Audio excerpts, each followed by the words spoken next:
हे कृष्ण करुणा सिंधु दीनबंधु जगतपते गोपेश गोपिका कांत राधा कांत नमस्तुते। बंधु माने तपन कुमार मोटिवेशन चैनल को एक सुंदर कहानी को नहीं आपण मान को स्वागत। बंधु प्राचीन कालर कथा गुरु आश्रम किसी शिष्य रोथांती गुरु को ठारू शिक्षा अर्जन करुथांती।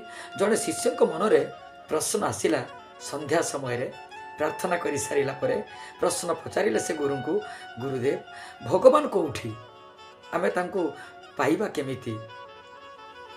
स्मित हास्य गुरु कहले निश्चित भाव में प्रभात रे से प्रश्नर उत्तर मु देवी।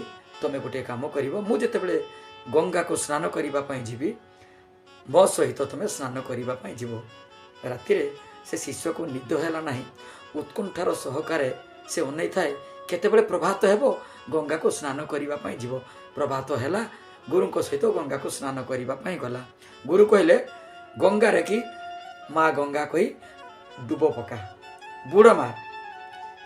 शिष्य जनक जय माँ गंगा कही गंगा रे बुड़ पकेला। गुरु कौन कले ता मुंड को धरी जाकी धरिले पानी रे कि छटपट छटपट छटपट छटपट से होता। किछि समय परे ताको पानी रू छाड़ी देले।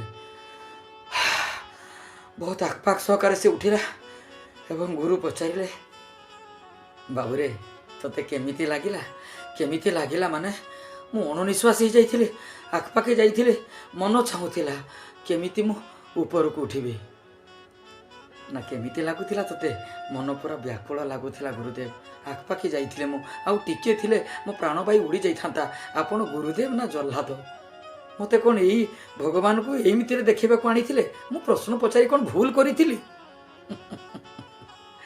गुरुदेव हसी हसी कहले सबू प्रश्नर उत्तर न थाए किछि किछि प्रैक्टिकली देखा पड़े। जमीती साइंस रे प्रैक्टिकल करा जाए आपण माने जानिछंती सबू थ्योरी रे हुए ना आज्ञा सेति पई तते प्रैक्टिकल देखौथिली।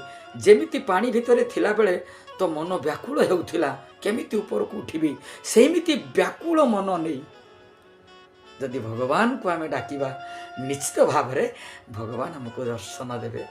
जेमिति कोटी वस्त्र जोगई देथिले आपण माने समस्ते जानिछंती द्रौपदी को लज्जा निवारण पाई से जेतेबेले निजको समर्पण करि देथिले तांकर लज्जा निवारण पाई तांकर मान रखिबा को जाई कोटी वस्त्र जोगई देथिले। तो भगवान ए हृदय रछंती ए हृदय मंदिर रे सब बेले हमरी पाखरे अछंती आमे ताको चिन्हि पारुनु आमे ताको डाकी पारुनु। निश्चित भाव में आमे भगवान को डाकिबा जय जय जगन्नाथ जय जय जगन्नाथ